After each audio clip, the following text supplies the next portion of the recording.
Hello प्यारे बच्चों, मैं हरकिशन और आप सभी को नव वर्ष 2026 की ढेरों शुभकामनाएं। बहुत बहुत बधाई। आप लोग बहुत ज़्यादा सफल हो। अपना नीट और एग्ज़ाम जो आप देने जा रहे हैं, नीट का और जेईई मेंस का, उसमें आप कामयाब हो, ऐसी मेरी शुभकामनाएं हैं आप सभी के लिए। तो आपको पता है आज 1 जनवरी 2026 है। तो आज दिन की शुरुआत हम एक अच्छे काम के साथ करते हैं। Happy new year to you all. तो हम एक नॉलेजेबल वर्क कर रहे हैं, because knowledge will give you the power. तो जो क्वेश्चन है, ये नीट लेवल का क्वेश्चन है, जेईई मेन से भी पूछा जा सकता है। The slope of pressure versus volume graph of an ideal gas is infinite for which of the following processes. तो जो आपका प्रेशर वर्सेस वॉल्यूम ग्राफ है, उसकी स्लोप इनफाइनाइट किसके लिए होती है, ये पूछा गया है। तो थर्मोडायनेमिकल प्रोसेस है हमारे आइसोकोरिक, आइसोबारिक, आइसोथर्मल और एडियाबैटिक प्रोसेस। तो पहले तो हम ग्राफ की बात करते हैं। जो प्रेशर वर्सेस वॉल्यूम ग्राफ हम बनाते हैं थर्मोडायनेमिकल प्रोसेसेस के लिए, तो वो इस तरह का ग्राफ, प्रेशर वर्सेस वॉल्यूम। तो इसमें स्लोप समझेंगे हम क्या होता है। तो सबसे पहले तो आपको बताता हूँ, स्लोप जो है हम बोलते हैं टेंजेंट ऑफ थीटा को, which is equals to sine theta by cos theta. तो स्लोप पॉजिटिव, नेगेटिव, जीरो और इनफाइनाइट।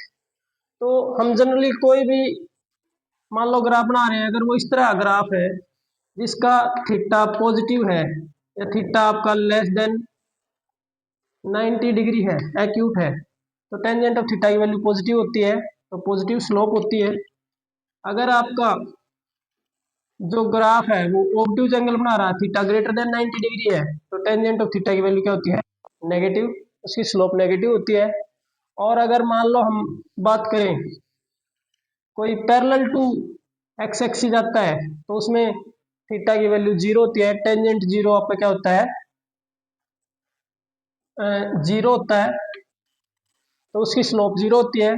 और अगर मान लो कोई पैरेलल टू वाई एक्सिस जाता है, तो उसमें थीटा की वैल्यू 90 डिग्री होती है।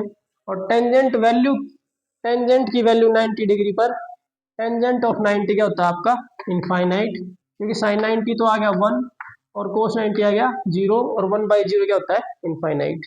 तो उसकी स्लोप इनफाइनाइट होगी। तो जब हम इनके ग्राफ बनाएंगे इन सब के, जैसे अगर हम बात बनाए आइसोकोरिक का ही बनाए, तो आइसोकोरिक का जो ग्राफ आता है आपका, आइसोकोरिक होता है एट कांस्टेंट वॉल्यूम। तो उसमें वॉल्यूम में चेंज जीरो होगा, प्रेशर में चेंज के दौरान। तो आपको पता है जब वॉल्यूम में चेंज ही नहीं हो रहा है, तो वॉल्यूम की वैल्यू क्या है, फिक्स रहेगी, सिर्फ प्रेशर चेंज होएगा।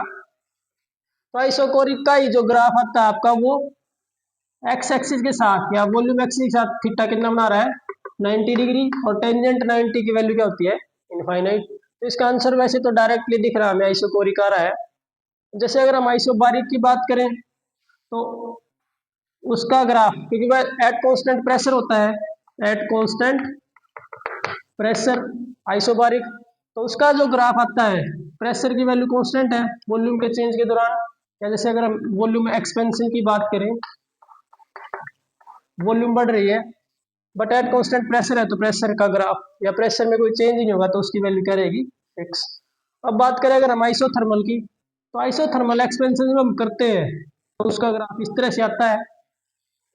एडियाबैटिक प्रोसेस की बात करें, तो उसका ग्राफ आपका मोर स्टिपर होता है, इसके भी नीचे से आता है, मतलब change in pressure with change in volume DP by DV, tangent of theta या स्लोप ऑफ आइसोथर्मल ग्राफ जो हम निकालते हैं, तो वो आती है -p/v।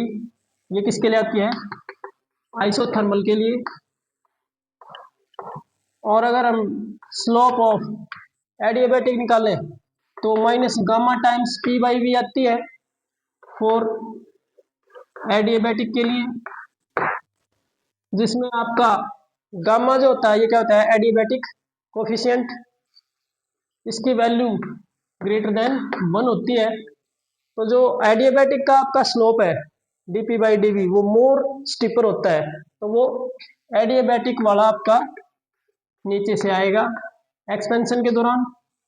ये आपका है आइसोथर्मल,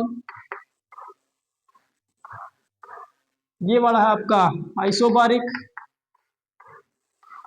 और ये वाला जो है आपका क्या है, आइसोकोरिक। तो जो हमारा आंसर है इस क्वेश्चन का वो क्या आएगा, आइसोकोरिक प्रोसेस, जिसकी स्लोप क्या होती है, इनफाइनाइट, टेंजेंट ऑफ थीटा की वैल्यू। ऐसे इसको समझ सकते हैं। Thank you, have a nice day.